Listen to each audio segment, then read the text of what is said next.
And I think cycling is it's a real passageway to kind of freedom and mental freedom, really. It's there's a famous quote, well, saying actually within cycling, that outside is free, and everyone has access to a bicycle, and I think it's it has the ability to change people's lives. People getting on a bike, and obviously there's the obsession side of it, and people get carried away and start spending lots of money. But just getting a few people on these bikes and filling up these places, it's I think it's the first time this ride's been back on for a few years because it's been canned.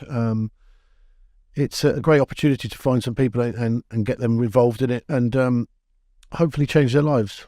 So it's something that I'm really got behind because cycling, I'd be nothing without cycling in my life. It's given me everything, but at the same time, it nearly took everything away from me. So yes, because you've had from the articles that I've read that you've done recently, although it's been an incredibly successful journey and part of your life, it's definitely been a complicated one. It has, but I'm adamant that had it not happened, I wouldn't have had the success I had. I believe that all my success stems from adversity and pain and running away from problems in my life. And I think that was the difference between being good at something and great at something. I think greatness stems from adversity. I had to deal with all that stuff when I stopped cycling when I was 36, really. So it was a long period. It's why I had sustained success as well, because it was always on to the next thing. I was moving on to the next thing. And it was, I'm a freer man now. I've dealt with it all in my head. So having that sense that you were running from pain and the past, did you, when you were sort of having that ascent in your cycling career, did you assume that when you reached the pinnacle of success that you would feel free from the past? No, because I didn't know I was running from it at the time. Oh, right. The main thing that drove me throughout my cycling career was fear. And that emotion was fear, really. And so when I look back, the fear, I never knew where it stemmed from, really. I was always a scared person, really, most of the time when I was going into events, going into Olympic finals and things, and it was always the fear of losing. And that fear of losing was something that stemmed from my childhood, really. I don't know why. I haven't really dealt with that yet, but it's certainly when I looked back at my career, there was no joy. There was no enjoyment. There was no enjoying the moment, the success. It was like ticking a box. And winning became the normal, winning became the standard. And it was always the case of moving on to the next thing. And when I didn't have something to move on to, I'd slip away and start drinking and things like that. So I get bored very easy. So I needed something to occupy my mind, really, and focusing on an objective which was far enough away down the distance that I could go through a process and occupy myself in the process and keep myself busy. I was a kid and it's in my book, but I was doing chores for this random uncle who'd suddenly come out of the woodwork called Bertie, Uncle Bertie. And I'd go to his house on a Friday and I'd sweep out the living room and I'd clean the windows and I'd help with the washing up, and then he'd feed me. I'd have, whatever he cooked. He was a good cook, chicken and rice and peas and stuff. And then I'd get 2 and 6 and then I'd go. And I did that for ages. And then one day, his son, who was called Lloyd, who was this very good-looking guy who was always studying linguaphone, French, on headphones and doing his homework, he was about 18. So he was older than me, and I'd be looking at him. And he looked at me one day and he said, "You have no idea why you're here, do you?" I said, "What do you mean?" I was 11. "What do you mean?" He said, "He's your dad." And I went, "What?" He said, "Go and ask him. He's your dad. That's why you're here." And he did it as casually as that. And then you went up to Bertie? Well, my heart was like this. And I went into the kitchen where he was doing that thing where you bang the rice on the wall to see if it's done. And I said to him, "Lloyd says, you're my dad? Is that true?" He said, "Yes. Your mama never tell you." And at that point, it felt like a big cosmic carpet had been whipped from beneath my feet. And it felt like I was falling. And I ran home. I didn't even eat what he cooked. But I ran home and I said to Mum, "Bertie says he's my dad, is that true?" And she said, "Yes." And I was able to say, "Why didn't you tell me?" And she said, I thought he'd tell you. And I didn't think it was my place to tell you. I wanted you to get to know him and I wanted him to tell you. And for a long time, I was very frightened about it all. I had 2 dads. The only kid with 2 dads. Take one dad into the shower. No, I take 2. I was really scared of it all. Yeah, I bet. And I was really upset by it. And it took me a long time to reconcile that I wasn't the only person this had happened to. And I had to get on with my life and not worry about it. But it was a hard thing to overcome, but I did. Your friends are the best at wearing their mask. Can you go to bed at night safely saying, I know exactly how that person is feeling? Because what happens is the people that end up taking their own life it's the people, it's constant. All I kept hearing through this whole thing was, it's the last person you'd expect, last person you'd expect. When does the person that you last expect become the person that you most expect? And the only way you do that is by questioning. And can you safely walk back and go, and I had the chance to speak at your festival recently, and I said it there, and I do it at a lot of the talks, and I say, I want you to pick 3, every time I leave a talk, I say, I want you to pick 3 people in your phone book that you genuinely believe are absolutely fine. Like the people that are like life and soul of the party, they're the ones that are using their mask the best. Those are the people. Text them, are you okay? Do that twice okay rule. Find, ask it first at the beginning of the book, at the beginning of the text, and then again at the end of the text. And I guarantee that you will find out at least one thing of those people that you weren't aware of.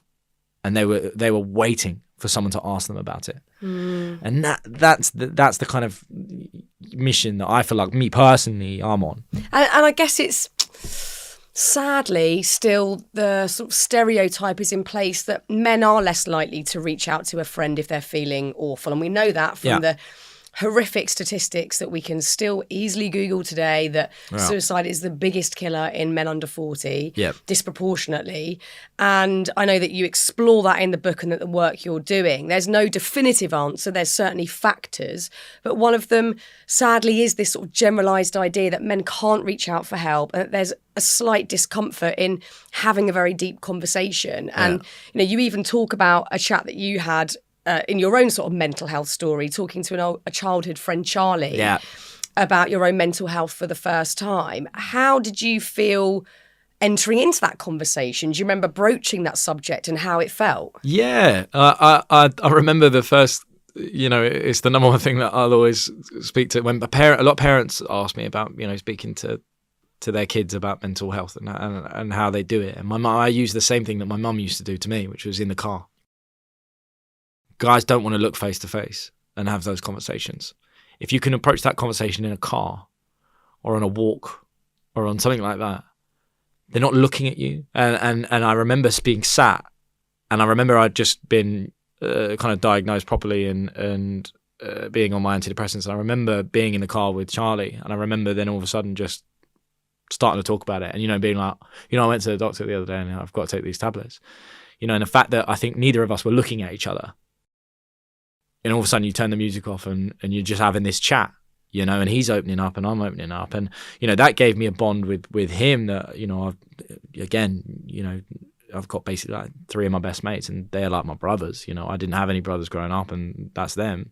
But I do think it's hard. It's really hard to approach any form of conversation. I mean, the Euros for you, as well as being the most sensational time and a total, career joy for you, was bittersweet because your sister was extremely ill during the tournament and sadly passed away.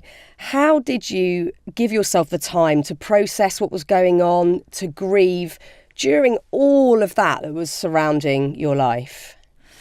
Yeah. That was of course was very sad period.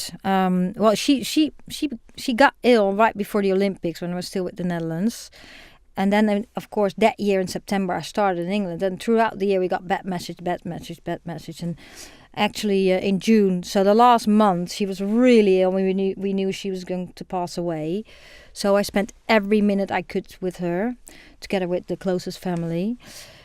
And we just had, it sounds really sad, but we had a blast together. We just shared everything. It was so valuable. And we just celebrated life every day we could be together. And of course, she's so sad when she passed away. She was, besides she's sister, she was my best mate. But then in the tour, she said, well, you go out there and go win it. And I said, so well, if necessary, I'll sit on the crossbar or on the post. I said, oh, you better do that. So in the tournament, you have to park it. You have to, and some moments it will come up. But I had some strategies and some things that I could manage those things. What were they? I had the bracelets. I had a candle took with me. Listening to specific music, so just got moments in the day that I could just relieve a little bit those things. So the tournament actually went pretty well, but it was there all the time, but just very unconscious. So after that, things came back really in a different way or tough way. But then after tournament, then you it's done. You're very happy, and of course, then the morning starts too. So that comes and that goes, and you need to take that time, because you have to take that time to say goodbye, kind of. So yes, I had some very good hard moments, but you need to take time to mourn. And especially when I'm home, because that's the environment where we were together a lot, and we had contact even more. It was really fun. Yeah, I'm sure. Great fun.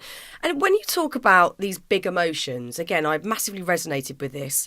I still have huge emotions, and I feel very sensitive to things going on around me.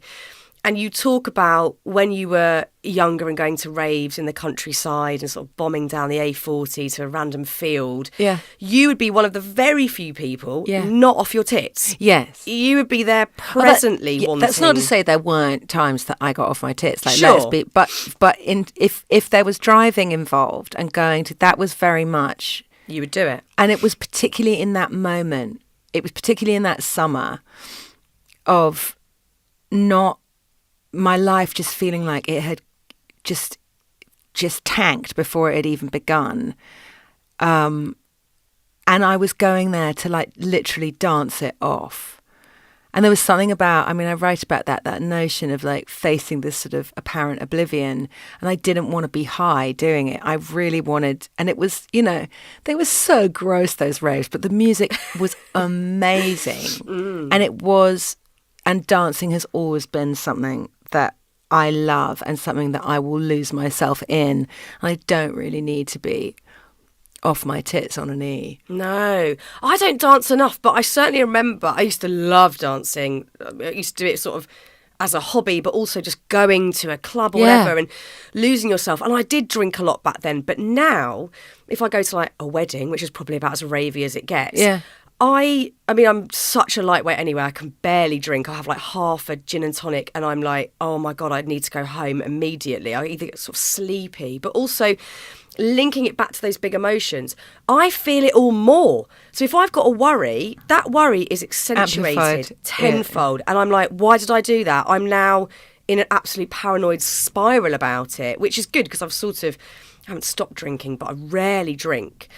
So I so understand that, wanting to feel whatever you're feeling with clarity rather than, I mean, some people would drink or take drugs to numb it, but for me, it is the opposite. It's bigger, it's bolder, it's brighter.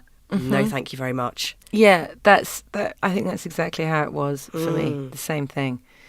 Like the times in my life that I did drugs were when I was actually just feeling happiest and calmest. I don't think that, and I don't really drink either. Like, I'm a lightweight as well. Yeah. And this was all, I think that was all that kind of early 20s thing. But God, I still dance. I still dance with an amazing group of women today. And it is the best outlet. Apart from surfing, it is the greatest, or things that involve taking your clothes off. It is the best. It is the best fun thing, exercise. Obviously, we had, Brazil and like that sort of awakening. So that was a massive pivotal point for you. Like that was massive, the start of something. Yeah, 100%. Because there were people out there that saw me, and like I felt it on that stage. And I think that did a lot for my confidence for sure. Even now, like I'll have moments where like I'll still feel like that girl, who really was like stripped of things like character, confidence, or whatever. But I'm also that girl that is just taking it now. Like I really do feel like the more that I've been open and the more that I've spoken out and the more that like everything's there now, it's out.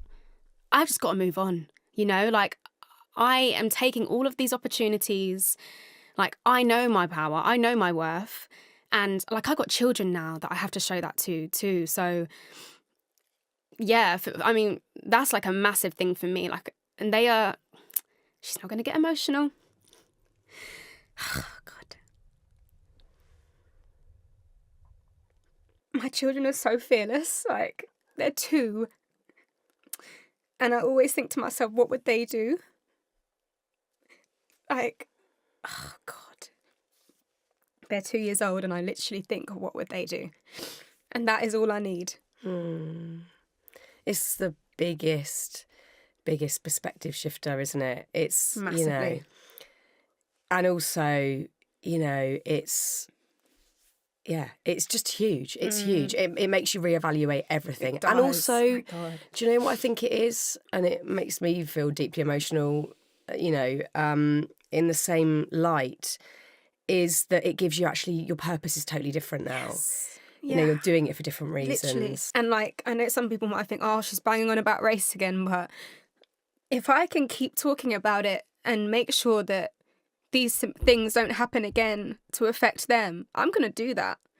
You know, like, I'm in this unique position where I do have, at the minute, a predominantly white fan base, even right now. And I do want to, like, educate, and I do want to keep just speaking about it and raising this awareness. Like, otherwise, why am I here, you know? Like, I really do feel like there's a deeper purpose for me.